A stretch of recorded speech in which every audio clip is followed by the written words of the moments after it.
All right, good morning, everybody. Good morning.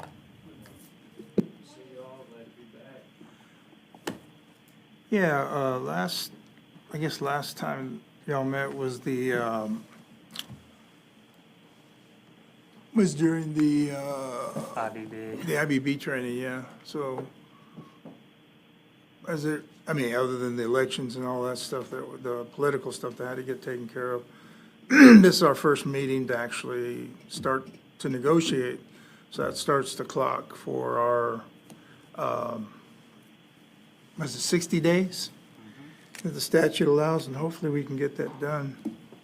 I was hoping to get, We might take 63. that's what what are those called? Extensions are for. But anyhow, I'll be here today, and then Joe will be here on the 25th. And I was looking at the calendar. Is that, I just wanted to confirm that that was still a scheduled date for bargaining, is that correct? Yes, sir. Okay. That's next Wednesday. Okay, I'll kind of let Brian go over, because he emailed the copies. Have you guys had time to look at them? I know it's been pretty quick. Did you get a copy of it, Bull? I have a copy, paper here, and I also have it on my laptop, so we have what y'all are working from today. Not had a chance to read it, other than I just kind of glanced through it. We're ready to roll. Okay. So looking at the table of contents, it's pretty basic. We have our, what I call boilerplate proposed articles, purpose of agreement, authority and term, recognition, no strikes, no lockouts, non-discrimination, management's rights, maintenance of standards, work hours, and it goes all through towards the end. And then, of course, at the end, we have our successor and assigns and the savings clause. So we'll start off at the beginning and go through the purpose of the agreement, and kind of, I'll let Brian kind of talk y'all through that in Okay. case you have any questions. I think it's pretty straightforward language, if I'm not mistaken. Just kind of spelling out, what the objective is. 174 versus 143 kind of thing, but seems to be standard language across the board. Looks like that's the case. I'll just note, kind of for future discussions, a lot of times when we have an article that makes significant changes on 143, we'll actually add another preemption clause to the individual articles. But we can just take that ad hoc as we go. Okay. Yeah, normally, and I've worked across from you guys for a while. Some will do just one preemption for the whole contract, and then some will do, sometimes we'll do the per article. Yep. So we put it in there just in case, but just wanted to make sure that you guys were aware of what we're doing there with that, so. We get it. Okay, the next one is the purpose, the authority and term. Well, go ahead, Brian. I mean, do we just go through Yeah. section by section? Is that Yeah, and you kinda can how this explain works? to them what we're proposing, and, that it's still negotiable. Yeah, so again, kind of basic language on notification, just kind of reemphasizing 174. Have to provide notice, good faith negotiations. I mean, we're all going to agree, meet at reasonable times, confer in good faith. And then the next section was the effective date of agreement. We basically put a 3-year term to start on there. Felt like first contract, that'd be reasonable. 2 years, it seems like we're probably going back to the drawing board here in a couple months if it was 2 years. Thought 3 was a good kind of like middle of the road starting point on the first one. Not too long, not too short. Give us enough time to kind of figure it out, figure the process out. But And that's negotiable if we need to open as we need to on make that it one. shorter, that's not a problem. It's just three Yeah, I three thought it seems to would. be the, But whatever you want to do, you can go and you can talk anytime you want to go first, whatever. Absolutely. I'll just follow your lead, All right. so. We were considering like a 5-year contract for the first one and negotiate, like you say, accordingly. yeah. And we agree with you that 2 is too short. You know, if we come up with something that's, you know, good for both sides, that we're solid on, you know, maybe a longer than 3. But Right. we just want to Yeah. be straight up with you about what Yeah, we're looking at. Yeah, and we're not, you know, that was kind of discussion we found this, like, do we propose it this early or do we kind of wait and see how the contract shakes out?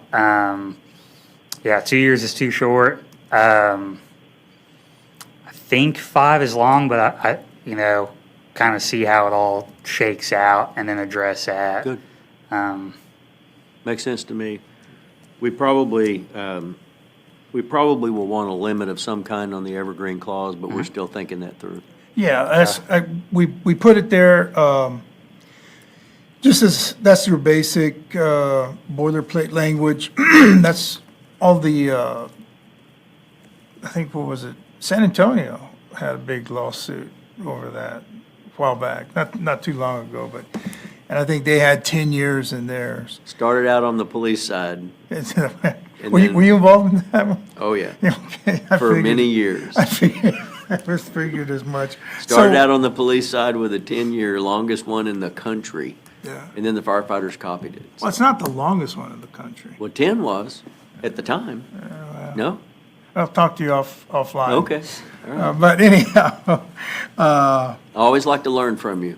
well, you know, we share information like that. So, yeah, I talked to the guys, I said, you know, instead of putting, some locals will put a specific date in, and usually those, then you have to go back and you have to redo it. So sometimes using a period of months, you know, 36 months, 48 months, whatever the period is. But it just gives everybody, and it depends, because as Lowell knows this, and sometimes relationships, and just to reemphasize, negotiations, yes, it is the law has given us the right to negotiate, but what we teach our members, and our members completely understand that it's about a relationship between the parties. And so we always work towards that and wanting to make sure that that's something that we will, honor. So, yeah. And the next one's the recognition. Yeah, again, just kind of basic 174 language. The IPFFA is the bargaining agent for the bargaining unit. We don't have any other locals or associations in our department, so we're the only one. And, Okay. and of course, that's, we identified the city, but if the city has more specific or exacting definition, or they want to articulate who they are, then that's something that we'll certainly agree to. Sounds good. Good on that one, okay. Article 4, again, straightforward one, out of 174, can't strike, lockdown, So slow we have down. to throw away all those locks we bought, I guess. You can do that. Yeah, I mean, as long as you guys agree to it, if you don't, you can keep the locks, but, I yeah. don't even know what that would look like. Yeah, probably not good, but, yeah, just basic again, kind of clarifying. Right. 174. Yeah. Article 5, I think it was Lewis, actually, Bear, that had some out-of-state experience. Oh, yeah. They're, But never in Texas. no, Texas, I grew up under this statute in El Paso. So, it's not a big big deal Right. for us, but, yeah, it goes back. Lewis and I, and even Buddy Moss, I never knew Buddy. I think I met him a couple times. you probably did. Yeah. Yeah, because I remember, he was still around when I first came on, so he was there for sure. You just probably never got properly induced. Yeah, And then when your close friend Chris Steele took over there in San Antonio, right. he was kind of not involved at all then after that. Article 5, non-discrimination. Yeah, again, kind of just basic, I guess already protected rights, just spelled out in the contract. And then duty of fair representation, again, just spelled out under 174, we're obligated to represent people whether they're in the local or not. That just kind of makes it clear in the contract for everybody. Yes, sir. 6. Yeah, Got we went ahead and just took a stab at management's rights. This is the same kind of language that we've had in other, that the TSAFF has used and seen in other contracts, so that was why that was put there as a thing. If you want to expound on that, we're certainly willing to consider. We'll try to think of something. Yeah, it looks, I tried to make it pretty consistent with what the other mostly copied and pasted. Seems like every contract has almost this exact same language in there, so I'm sure all the other smart people hashed it out before us. Then 7 is maintenance of standards. Again, this kind of reiterates 174, section in there that says 174 doesn't repeal or replace any existing benefits or anything like that. And Again, if you mind, if you don't mind, maintenance of standards, Lowell and I have probably seen this over and over and over again, and what its purpose is for is to capture, as section 1 says there, economic benefits, privileges, and working conditions, which are all issues that are topics of the collective bargaining. And since the actual statute had been recodified in 74, 75, I guess it was, no, 75 or 73? I can't remember now, it's been so early long. 70s. But, yeah, there's been some things added to it. Staffing is one of them that is considered, mandatory topics of negotiations, but that's kind of what this was. Maintenance of standards allows all the policies that affect benefits, wages, working conditions, conditions of employment, things that would be negotiated to not fill up space in a contract, but still be part of that contract. And then down at the bottom, it addresses some other stuff about amending the written policies. So you want to go over that? Yeah, I mean, I can. I mean, that the second paragraph in section 1 basically kind of reiterates that management retains management rights, as outlined in Article 6. And amending written policies, I think kind of just piggybacking on what Ralph said was it's already in statute, like what we have to go over, what we can't. This is if we're going to change some of that stuff, we can mutually consent to it, but as of right now, it just stays how it's written in the law. All right. Appreciate that overview.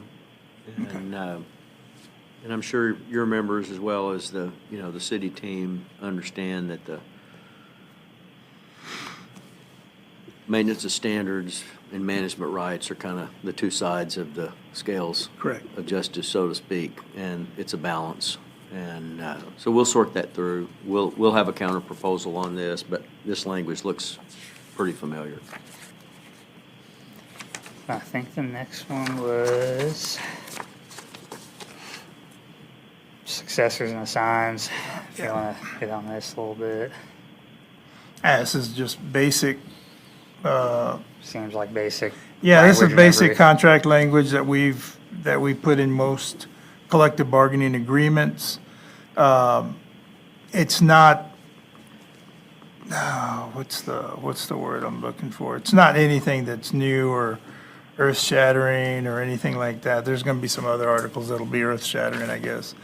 But the successors and agreement is something that's been in contracts, basically stating that whatever we agreed to is binding, and then there's certain things that, the language that I've always been accustomed to is if anything changes in the legislature or anything like that, that until the contract's over with, then that becomes something that you can negotiate on, but everything else would be intact and stay the same until that happens. Yeah,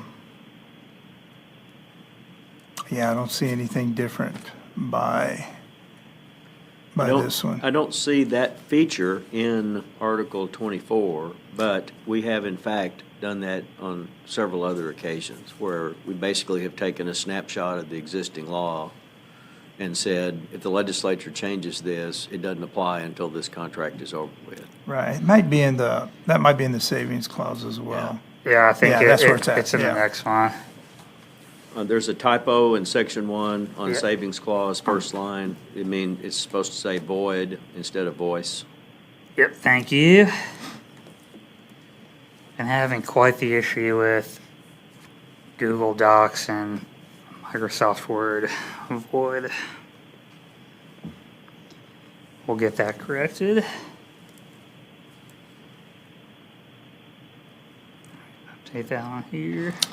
The one thing that's interesting about this is we understand that if it's 3 years or 5 years especially, anything beyond 3 years, sometimes issues come up, and that's why we have that Section 3 in there. I was going to comment on that. Yeah. Because I already agree, just philosophically, the longer the contract, the more you have to think about things that you have to fix. We've got a law enforcement contract right now that we've had like 3 or 4 MOUs and 2 actual amendments Yeah. during the term of a 3-year deal, Yeah. So Bad. we'll pay close attention to this, and just like I said about, the evergreen and some of the preemption, to where on an article by article basis, we may look at that. There may be some things in here where specifically, I want the contract to allow the chief and the manager on the city side and your executive board on the union side to make the kind of choices that we need to make to adjust things for interpretation purposes, so that you don't have to go back to your members for ratification. Yeah, and there are some things that they'll go back to the member, and Sure. and it's usually something that has to do with wages. Money or benefits. Right, Yep. right. And so that, everybody knows that. Simple things like what's eligible to take a what do you need to be eligible to take a test? Yep. Or what I've seen lately and recently is when you have a contract that has a typo in it, and the typo is Sure. not caught by either side. Right. And then it gets implemented. Everybody knows what it means. Well, maybe they do, but it changes the intent. Yep. From, a period of time, let's just say. And so that, at that point, MOUs come out pretty good. And Yep.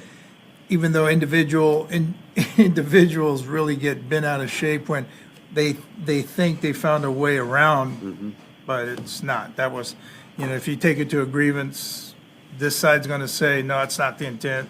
That side's gonna say, it's not the intent, and so it's just kind of a precursor for that. So MOUs, yeah, they're a good way to kind of get away from stuff like that, problems. And I think that's it. We do have a section with definitions, but we wanted to work on that just a little bit more before. That needs to be last anyway. Yeah, and that's what I was gonna say. Normally, we put it in the front of the contract, but Right. it. But it's the usually- last thing we check off. We go through it and make sure it matches with the rest of the deal once we have it already. Correct. Yeah. So, and then, of course, did you send them the table of contents? Yep, we got it. Okay, good. So you'll see there's other sections in there that we're going to be adding to and going over at future meetings, but this is pretty much what we want to present today. I mean, it's actually a lot for you guys to kind of consider. But I'm sure you guys are gonna have some counters to those as well. We're working pretty aggressively on the overview. This will help us a little bit to know where you are. If there's any other feedback you've got about the topics or the direction that you're going on the remaining articles, that at this point are just placeholders. When we come back from our caucus here in a little while, any other feedback that you can give us that'll help us with our homework would be appreciated. Okay, sounds good. Any questions or other feedback from our team? I think the 60 days since it started the clock today. Yes, sir. Setting up meetings is going to be critical. And we only have one set up right now. We're trying to set up future meetings. We got two. We have two set up. Well, wait, yeah, one Or after one more today. Today and then this, the next Yeah, one. so we really need to start working on a schedule too. And I sent, I guess Ralph and Joe, and I think they forwarded along basically like 70-something days between now and October 1 where we're available, we can make it work. I know you guys have a busy schedule with all the budget stuff, so we'll just kind of plug in, as we can where we need to kind of thing, so.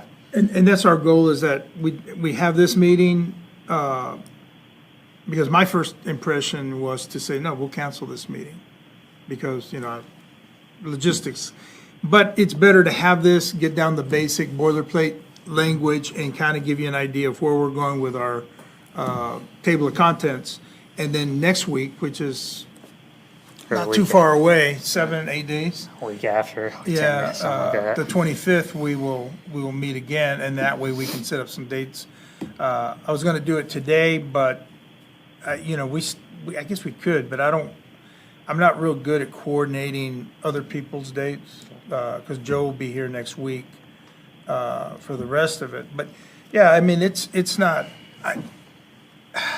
even if I understand your concern, sir, but we have extensions we can work with. And I don't want to go past the October 1st date, if possible, so. And I think the hard part is we have our budget retreat on August 24th, so we pretty much had to have our budget tied up by then.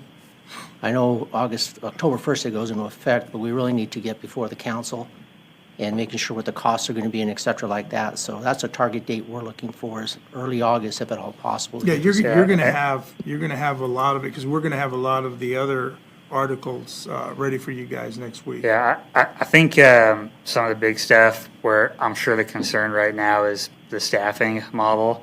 That'll be, I think the intent is try and get some of the big stuff knocked out first, so you guys can go into budget kind of prepared. Like I said, try and do the best we can to get, the big stuff knocked out of the park first, so you guys can be ready to go for all your stuff, so. Well, I think that the takeaway on both sides, we're kind of talking about this a little bit differently, but we want to use the first 60 days as efficiently and as aggressively as we can. Yeah, we're all Yeah, about Both it. sides we're are the- on the same page that we're going to set dates aside. We're going to be here. If only some of us can be here, then those people are going to be Right. here, and we're going to forge ahead and get as far as we can, as soon as we can. Yep. And we'll only extend if we have to. So Right. I think we're both saying the same thing. The city's committed to that. Yeah, Yeah, we're on that page. And I think a lot of the meat on the bone is going to be the articles that we have not discussed. Those are the ones that we'll be discussing in more detail. These ones are pretty standard, but the next ones are going to be the ones that really have the discussion areas. Right. So as soon as we get that, it'd be the better we can start working on it. Okay. Yeah, I mean, like I said, most of them are ready to go. I just don't, again, I'm familiar with this process on when we need to bring that up, but, I mean, like I said, almost all of this is ready to go.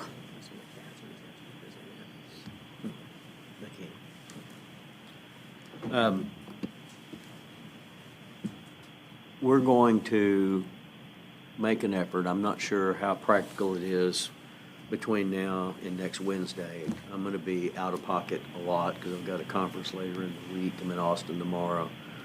And then I'm going to be in the engine room on my boat with a mechanic for the first 2 days of the following week. So I'm not going to be doing a lot of bargaining, writing stuff. But We have team people ready to look at this stuff. Anytime that we can get drafts in advance of the meeting, That's, let's both sides try to do that with each other, just because it helps us be prepared. And when I'm not available, Becky is, and when she's not, I am. And we have the city team here that's, doing a careful job of looking at things and being prepared and making choices. And so when we can do that, let's go ahead and do it. Everybody recognizes that there's some things that when you put them on the table, you want to talk about them and lay them out first and lay the groundwork or whatever before they're out there for everybody, But when we can do so, let's just trade drafts ahead of time. well, let's be candid. I mean, a lot of those things that need laying out, whether it's the, city or the union, yeah, we kind of seen that. That's why we're here. Right. We can calm everybody down and work everybody into, but That's yeah, exactly- and that's what I wanted to, before we left for sure today, is, because we've been real successful in doing that, and I haven't talked to these guys about it yet, but I was going to in our caucus, is that if there are some proposals that we have ready for you guys prior to Right. the 25th meeting, I guess it'd be like, and I appreciate the pushback, but I guess part of the pushback was it almost got forgotten to be posted or something, the meeting today. For today, yeah. Yeah, because that was. Posted it was- late, so it ended up being 11 instead of earlier. Yeah, which is fine. I mean, I still got up at, my early hour Right. and drove in. But that way you guys can have it. When we sit down, it'll be a little easier whenever we present that and you guys have it. And I think no matter what we present, the guys, unless it's something really simple, promotion stuff is pretty simple, that sort of thing. But, and wages, I mean, wages numbers say what they say, and that's what it's going to be. But they can give you a little bit of background behind that. And I know Brian's been working on a written articulated background for each of the proposals. Okay. So when we do, if that's something we agreed to here today, Sure. we can send that along when we shoot those to you guys. Sounds And that's the efficiency part where I was mentioning, I think we'll be able to work through that, because once you get the numbers, you said you had a early August date? Yeah, we have. 24. Yeah, so, retreats on but August we- 24th. So we're in June, so we want to get all those things to the city that have to be processed in the budget. We want to be as close to a decision point Yeah. prior to that meeting in August as possible. Right. Yeah, I mean, there's no, I told locals like this many, many times, holding wages, benefits, and certification pays and all that stuff, to me, there's no reason to do that. It's going to be part of the contract, and it's usually not a big issue. It's usually something that you're codifying practices and certification pays that are already in place. You're just putting them in a document that assures that if things change with department heads, that those benefits are still in place, and the department heads will, work around that. So Brian, yeah, if you can get this to us as soon as possible, it'd be appreciated so we can start getting Yeah, down to business. Absolutely. Like I said, I mean, 90-something% of it's done, just cleaning up some stuff here and there. Like I said, I know the biggest concern is obviously the staffing implementation of 4 personnel. I have that one ready to go. I mean, I can get you guys whenever we're done. And I can put in the email or purpose when I give it to you guys. We obviously want to work within the budget and constraints of the budget and whatnot. So whatever I send you guys is definitely open to want to work with you guys. Like if you have a certain phase in time in mind, like we're willing to work on that stuff with you guys. So I guess just precursor before I send the stuff out, like willing to work with y'all to make it work where it's good for everybody. So, but I know that's the big topic of, I mean, it's the elephant in the room in this entire thing. So might as well just rip the Band-Aid off, get that one done, and everybody be good. How long were we anticipating meeting today? I'm thinking that we need next to take about a 30-minute caucus and check with our larger team to see if there's anything that we're going to put on the table originally today or counter. Most of the things that you put on the table today, at least the lion's share of them, I think we'll have counters next week. Okay. Because we've already looked at all these articles. Except for management's rights, right? That one we may be able to put on the table, actually. Yeah. Mostly just because, Janet and I think other members of the team have focused on it a good bit. So I think that we are in a position to make pretty rapid progress. But let's come back in about 30 minutes and see what else there is to do today. Okay. And at that point, we'll know whether or not we need to go any longer. Okay. Yeah, Okay? sounds good. You all agree with that? Yes, sir. Okay. Is there like a caucus room outside of here that we could use? We'll show you. Okay, perfect.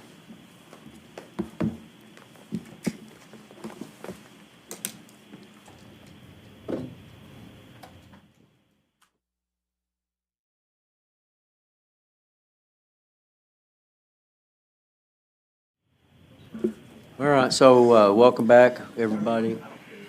Welcome, welcome, welcome.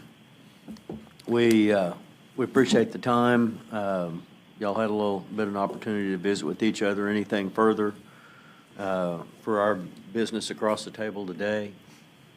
Yeah, we have some, we were able to use that 30 minutes to effectively go through some stuff that we were ready to present to you as well. Good. Yeah, I can send you guys 7 more articles if you'd like. Excellent. And some of them are Excellent. covering some of the concerns everybody had with staffing and whatnot, but Okay. the next 7 should really help with the budget process. Good. You want me to email those to you, Janet? And then I'm going to email 2 things to you. One is the proposal for one of the things we're looking for. I mean, I could always pull it up and talk about it, but let me email you the documents here.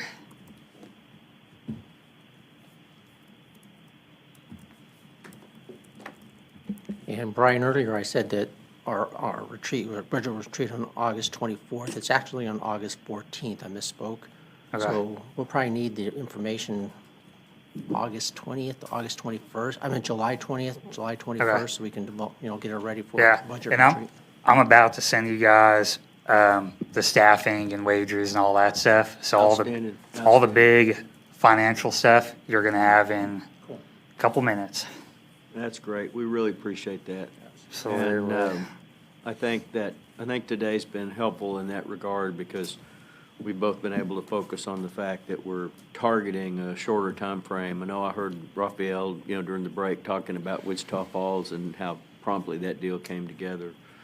But getting ahead of the curve on the money side of this thing allows us to get more done sooner, and we appreciate that very much. just email that to you. So be a minute. Like I said, two documents in there, but I All right, guess so we'll just chill out for a minute. We'll get that, get a printed copy of that and get it to our desktops here, and then we'll be ready to move ahead, unless you wanted to cover something else while we wait for it. I mean, it's probably easiest to have it in front of you. Let's I do mean, that. I could. Let's do that. Let's get it in front of us. Okay. Thank you. Cool. Yep.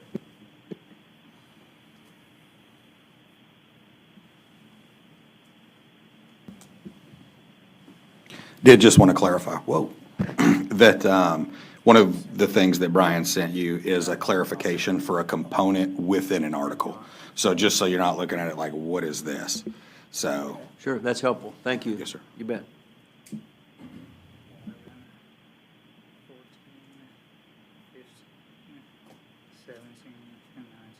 Okay, perfect.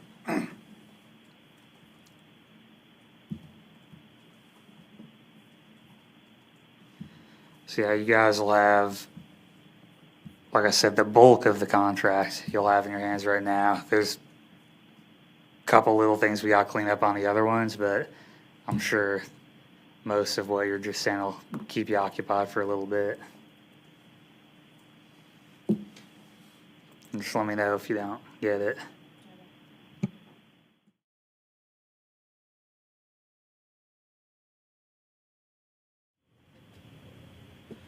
Yeah, it should be 10 pages. Yeah,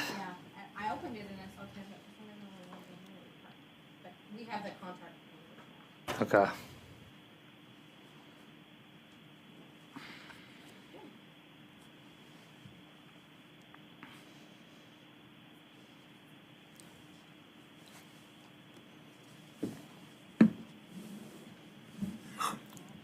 I mean, I can hit on it whenever, but Article 8 kind of needs that handout, but I mean, I can walk you guys through it.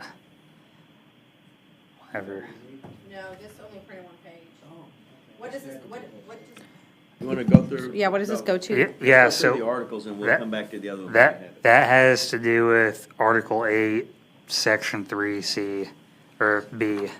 Nope, C, yeah. Okay. So I mean, I can start going over it. Yeah, let's do Yeah. that. Let's just go Sure. ahead and get underway and we'll look at that when we get it. Okay, so Article 8 is work hours. That pretty much comes cut and paste out of the Irving Fire Department General Procedure 23.1. Forgot to email that to you, but I can email it to you. Just kind of covers our work hours, normal shift rotation. The last section, Section 5 in there, a lot of departments are changing their hours, their work hours. We wanted to kind of keep it consistent with where we're at right now, but if another chief comes in and they kind of want to change how we operate, it kind of gives us the ability to open this up again and have that discussion if they want to do a different work schedule. Like I said, this is cut and paste from what we're currently doing. The only difference is Section 3, subsection C. And that's where the proposal I sent you comes into play. So what that is basically, I don't want to say reassigning, they're still fire prevention personnel. What that does is it creates 4 of our fire prevention people to be shift duty investigators. And the proposal from our prevention department kind of breaks that down a little easier, how it improves efficiency as far as getting more investigations done.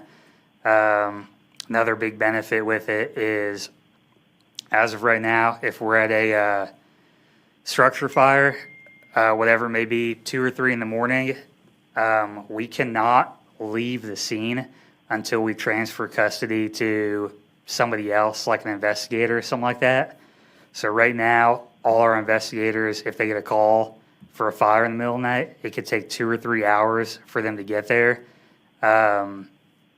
before we can leave the scene. So we always have a fire crew sitting around for 2 or 3 hours waiting for them to show up. If they're on shift based, operating out of a station in Irving, they can respond immediately. Another issue we have is there are a lot of times where we'll go on like false alarms in the city for like a fire alarm or whatever it may be, and we can't get the system reset. And us in the field, we have no way of, sometimes it's difficult to get a hold of the owner, whatever it may be. If these people are, there you go, make it a little easier. If they're available on a 24-hour basis out of a station, if we run into one of these nuisance alarms or fire alarms that won't reset or whatever it may be, they can come to the scene and take care of that alarm instead of calling fire engine or fire truck out there 3 or 4 times a night. We can get the issue resolved immediately. So this helps improve efficiency and gets fire equipment and personnel available to respond to other emergencies in a more expeditious manner. Like I said, this 10-page proposal I gave you kind of breaks down how it would work. It talks about the potential improvement to getting inspections done as it currently stands. Fire prevention has so many inspections every month they have to complete. A lot of times that inspection gets delayed or cut off because they get dispatched to a fire or a nuisance alarm or whatever it may be. this kind of, like I said, makes that process more efficient. But the rest of the article is, like I said, copy and pasted from Irving Fire Department General Procedure 23.1. That subsection is the only difference in the copy and pasted section. Again, with the addition of Section 5, where fire chief can, change work hours if it's mutually agreed upon. But this keeps our 24-hour on shift, 48 hours off shift. I know Chief Conley's adamantly opposed to 4896. Not not something we probably need to get into right now, but comes out to the normal 53-hour week like we're doing. And then, adding investigators. So it's not adding 4 more positions. It's, if you look in the proposal on page 9, it's just restructuring what's already there. So we're not adding anybody else. And it's also important to keep in mind that the investigators are currently on a 40-hour week. The proposal would still keep them on a 40-hour week, so it doesn't affect their pay or anything like that. It affects their hourly rate, but salary is still the same. Like I said, it improves the efficiency for investigations, inspections, all that stuff. I'd be happy to answer any questions about this article for clarification purposes. I'm sure we'll ask you to do that. Right now, I'm not smart enough to ask you. Yeah. Totally fine with addressing this down the road if we need to. Just wanted to get in front of you guys. We do appreciate that. Mm. Are we done here? We're gonna go to Article 9? Yeah, unless you guys have anything on it. I don't believe so.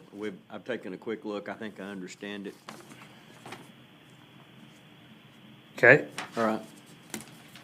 Article 9. So this article in particular covers wages. It's a pretty much copy and pasted off an executive order. It just continues standard practice of what we're doing with the 80th percentile as far as pay goes for employees.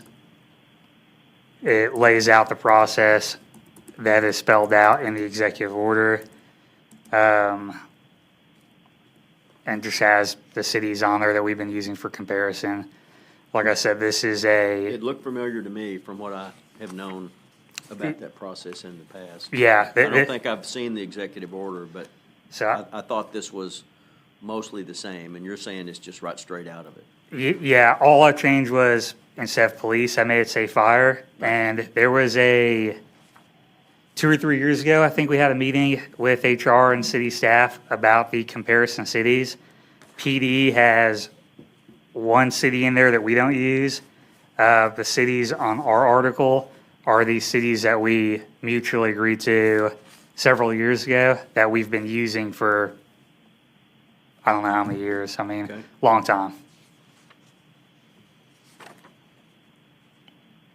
In other words, there's no surprises there. Right, it's standard practice that we've been doing, so.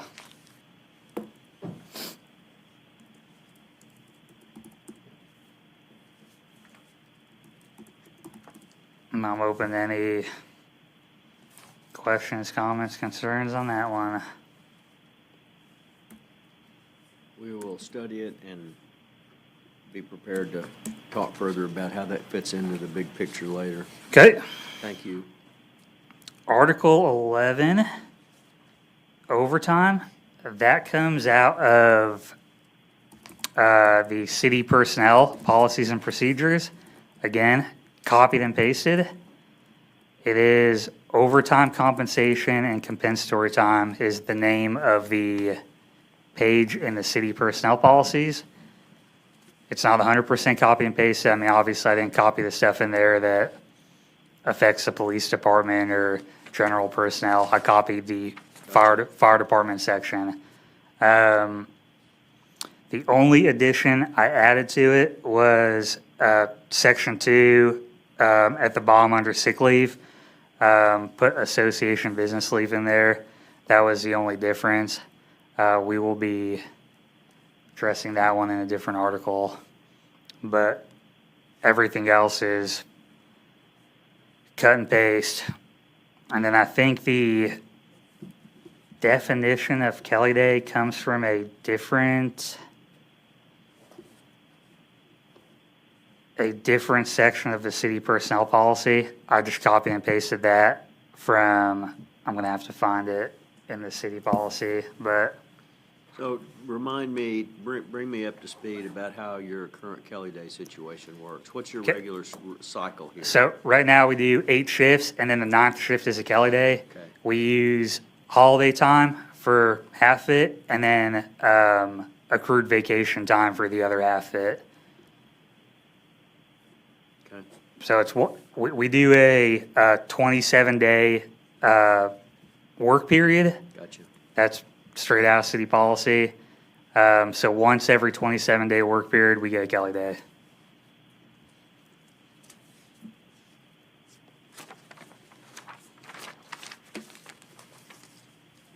And I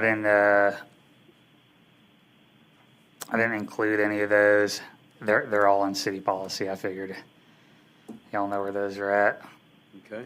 But cut and paste that one as well. Kind of like I said from the beginning, we're pretty happy with how we've been operating. Just kind of want to secure somewhere where we're at.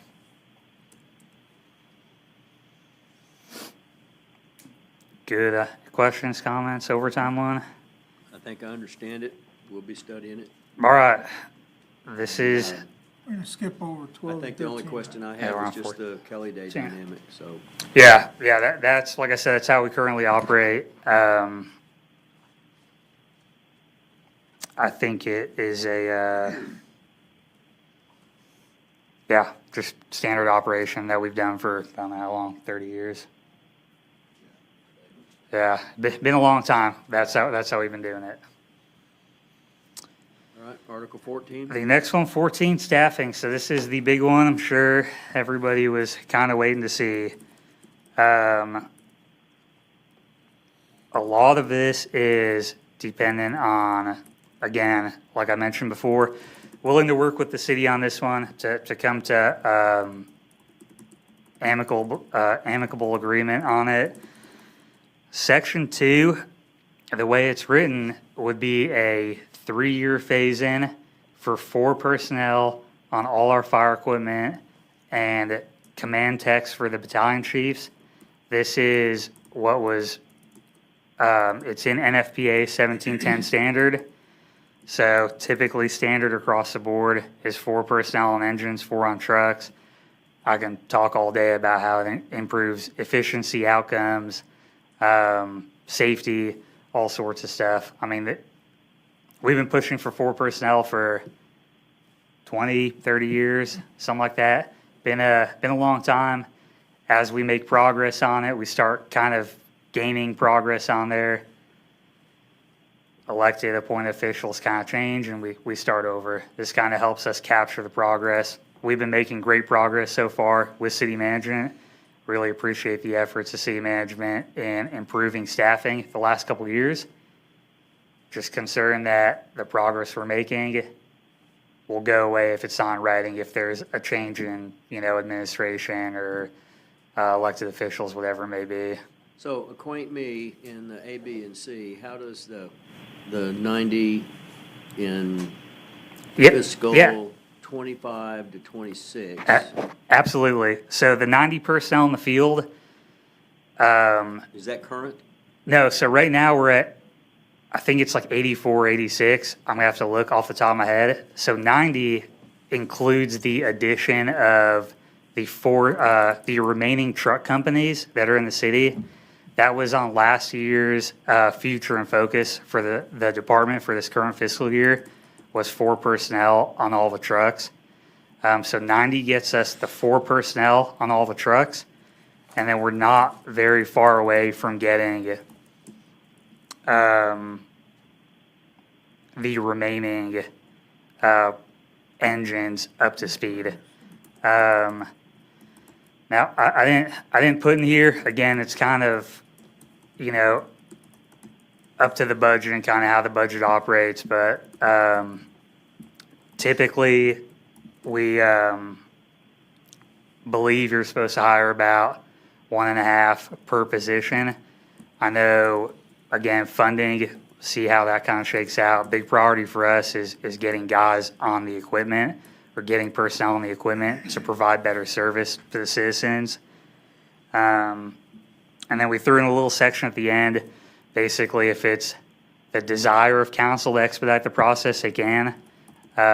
We didn't want to just leave it, hey, this is how you have to do it. So,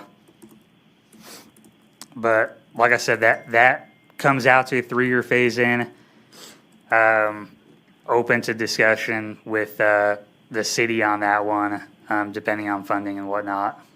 But we're willing to work with y'all on this. Okay, we appreciate the explanation, and I'll be smarter next Wednesday. Yeah, it's all good, and I can send you guys if needed, send you guys the GIS studies we've had done that show, staffing and whatnot. Now, is that something that the association has, or the city has it too? So we have it. Does the chief have it? I don't know if he has this one. He has the last one we did. Okay. And we've used these studies in the past for like Central Fire Station, for example. That would be very helpful for us to have whatever yeah. you're looking at, And as the background. I'll send you guys the link to it. Okay. It doesn't print out very well. It's all fancy with like sliding maps and stuff like that. That's but even better. We'll figure out a way to do it. I'll get that sent to you guys. But like I said, happy to answer any questions or cover anything else on that one. Like I said, for the record, really appreciate the progress we've made so far on increasing staffing. Just want to continue that progress, and I think this is a way to do that.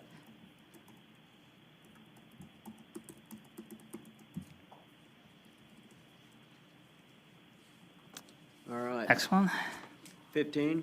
Okay, probationary period. So currently, the way we operate under Civil Service Chapter 143, there is it's either a 12-month probationary period or an 18-month probationary period, depending on if you have prior certification or not. Unfortunately, what we've seen sometimes is somebody will get hurt or injured, or they'll get deployed on military, whatever it may be, and there's no good way to extend that time for them.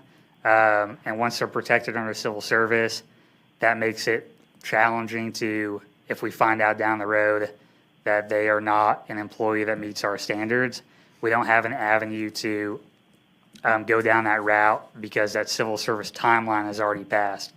So what this does is, instead of that month timeline, it does a set number of shifts in the field. So if somebody gets hurt or injured or deployed, that clock basically stops. So we can readdress that person when they come back from whatever they were doing. I've seen some other cities do this, thought it was a good idea. Again, kind of protects us and helps us put a pause on that clock for probation if we need to. Yeah, because everybody on the apparatus needs to be able to count on everybody else. Correct. Yeah. So I get it. Yeah, this helps with that pause button. So set number of shifts.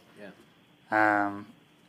Think that's addresses some of potential issues we've had in the past. And again, like all the other ones, happy to clarify anything. I think that was self-explanatory. Okay.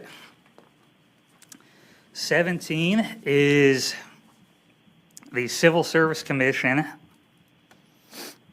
So I guess the big change on this one is right now in Irving Civil Service rules, city charter, whatever it may be, to have a quorum, you only need 2 commissioners there. Well, we had this happen 2 or 3 years ago during a promotion appeal.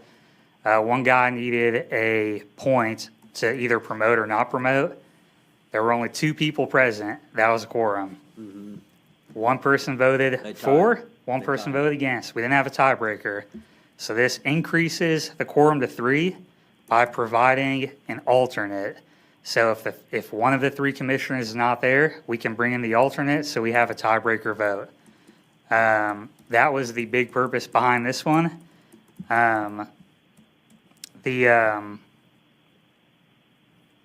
Section 2, My general reaction to that is, yeah, thanks. My general reaction to that is favorable. I've done this in other contractual contexts before, so we'll study that. See if there's any downside to that, but. that's section 2, and then I kind of reference in there 143.006, that's just the requirements to appoint somebody to the commission. Correct. Just kind of want to make that clear in there. And then, so number 3 was an addition in there, was, the way I understand it right now is city manager makes appointments with opinion of the fire chief and police chief. Totally fine. It still says at the bottom that commissioners are appointed by city manager, confirmed by council, which I think is current practice. All this does is give us the ability to be a part of the process. And the reason for that is, again, if these people are going to be the people that are affecting our, livelihood, promotions, processes, whatever it may be, we'd at least like to have an opinion on the person. Now, our opinion, again, could mean nothing because they're still appointed by the city manager, as it says in here. Just gives us the ability to at least be a part of that process. Okay. And then last one is, just, again, was upping the quorum under civil service from 2 to 3. Can I- Let me just elaborate a little bit on that, Lowell, just so you'll understand that a lot of the commission hearings that we've used and gone and tried to use them, it's almost as if the commissions are not trained properly. I mean, there's some TML training that happens, but most of the commissioners that are appointed by the cities are just that. They feel that they're appointed by the city, and their jobs are to pretty much, my words, not nobody else's, but rubber stamp what the chief has done. And so that tends to detract from using these commissions. And so we've done it in Brownsville and a couple other cities where, in fact, recently we've done it in Leander, where the commission is selected. There's one person selected by the city, one person selected by PD, and one person selected by fire. And that makes it a little more rounded. Where is that? Where's that being done? The 2 that I remember right offhand are Brownsville and Leander. Okay. And so, Leander's brand new, they just got it, we're getting ready to bargain there. And Brownsville, well, you and I've been in I know Brownsville a Brownsville. couple times. I know Brownsville. So, and it seems to have worked out, and I've done that with Sheriff Civil Service Commissions. right, yeah. I think El Similar Paso's kinda- like that. Similar scenario, not enough people. I mean, it's a tough job. Yeah. Yeah. You get appointed to be civil service, it's a work job. Yeah, And it's not a candy job, so. and we're 100% aware that, those people volunteer their time. Yeah. I get that 100%. I mean, people aren't lining up out the door to be a civil service commissioner, right? It's typically, it's a tough job. They have tough decisions to make. Like I said, I think if we were part of the process, that could potentially help with some stuff down the road, depending on, I hope we never, have grievances or complaints or whatever it may be, but at least if we're a part of that process, may feel a little more comfortable taking stuff to the commission as opposed an alternative route. So just gives us the ability to be a part of that. Okay.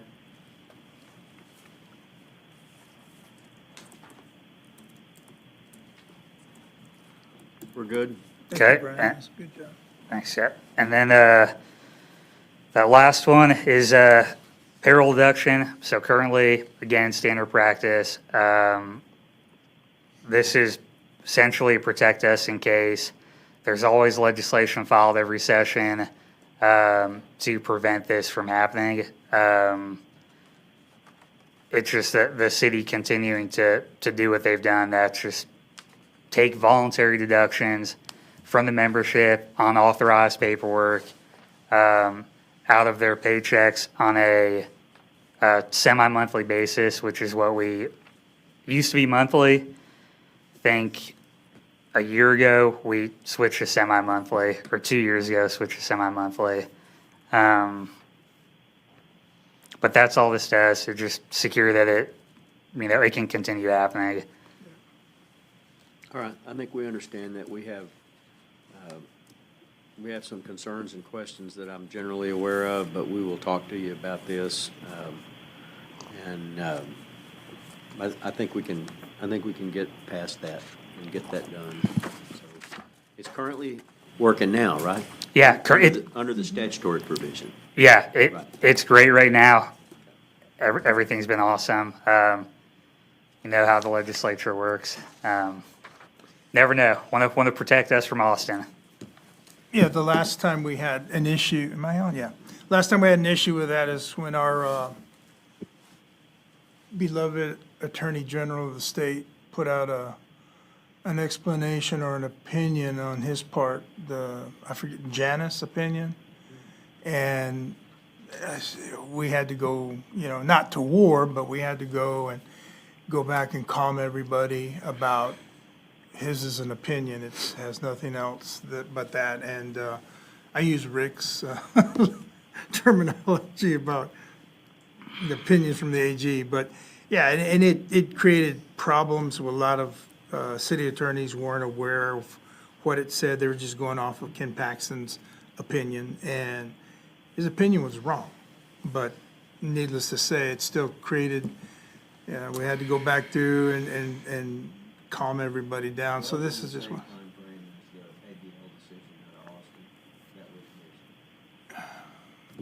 Well, this was about, It was close. I think you're probably right. Yeah. So was that in Austin or was his It deal? was awesome. Yeah. Yeah, it was close to that. Thank you. And I keep turning my microphone off. I have to keep checking too. yeah, speaking of Janus thing, I think it's just for clarification, we do have it voluntary in there. So it's, again, we're not requiring anybody to participate, not requiring anybody to be a part of the association. Just saying if you are Right. voluntarily, here's the process. So, but All right, that sounds good. So I want to tell you how much we appreciate you getting these across the table, putting us in a position to crunch the numbers, study the dynamics, look at the big ticket items. And I think this means that we can do a lot toward getting ready to have a very productive session next week on our next meeting on the 25th. And so we are looking through the articles. I will be, even though I'll be out of pocket, I will be working with the team and here, and Becky will be doing the same. Like we talked about earlier in our initial get-together this morning, we're going to send you as many things as we can in advance and make sure that we're ready to have a very productive meeting next week, make some decisions, and make some progress. So I appreciate it very much. Yeah, I think this is. I don't think we've got any other questions. Do you have any questions from us, or do you need any information from us to be ready next time?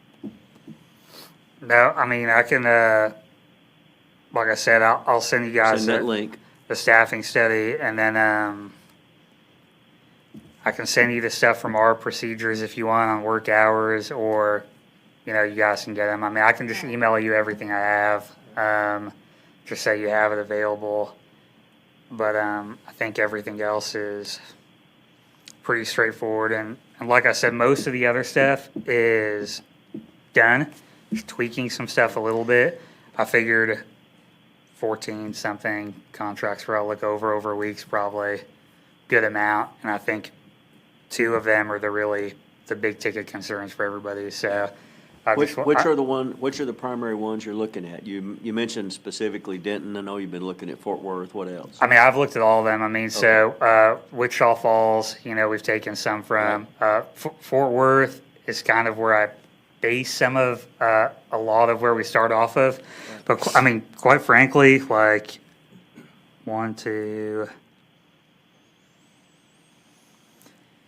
two of the remaining ones come straight from city policy. Just a little tweak on something.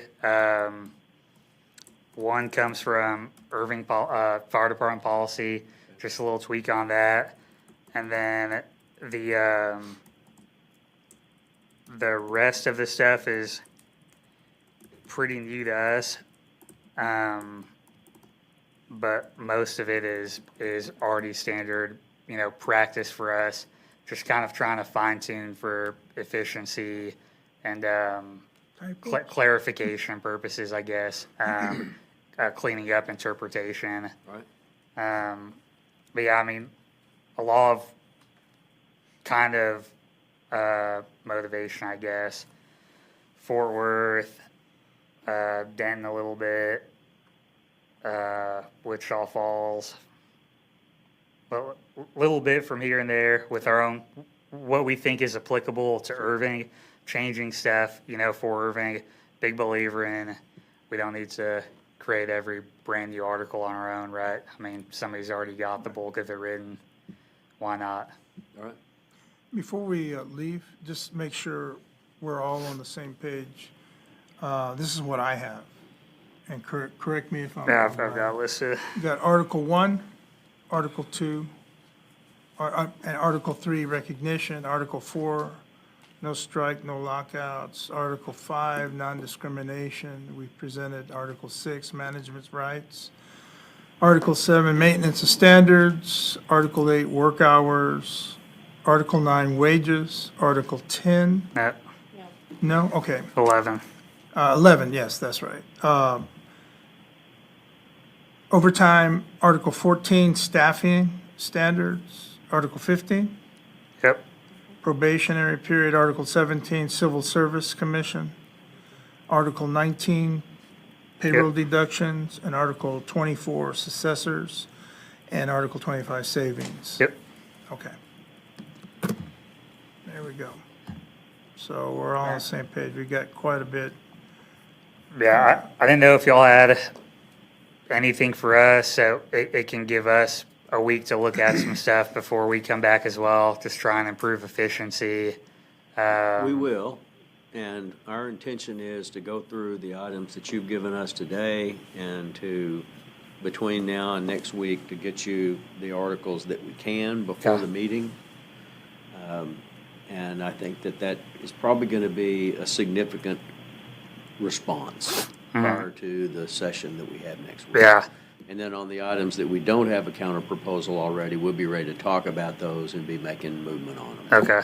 And if there's any sort of, clarification needed or additional information needed, whatever it may be, give me a call. I'd be more than happy to come sit down, kind of explain something or put in an email, but more than happy to, You'd be happy to come to Santa Fe and meet with me? if I have to, hey. will. I know he will. I will. He knows where that Pecos River is. I do. If that's what it takes to speed this process along and works great for everybody, I'll willing to do whatever we can I'll to. swing by and pick him up. But no, on another note, subcommittees, I know we talked a little bit about You know, I had that. a really good, sorry. I had a really good, I can't remember which one of the parades it was in San Antonio at Fiesta. And Cindy and I were there at the parade with Michael Glenn and Jim Tate. Oh, that's interesting. Yeah. Was that recent? Oh, that was 10 years ago. Oh, okay, Yeah. okay. It was a lot of fun. Yeah, but going back, subcommittees, we talked about that, so that's what Brian's talking about. If something comes up and we need to mash Yes. it out, maybe not in this week, because there's a lot for you guys to digest. I would not be surprised if that'll happen after next Wednesday. Right, yeah, and I think that's a real good use of Yep. some time that we were talking about. Yeah. All right. It's good work, a lot of work. We appreciate it. We've got homework to do, and we'll try to respond in kind. All right? All right. Thank you all very much. Thank you all. Cool, thanks. No, sir. All right, mighty good. Turn your phone See you next week.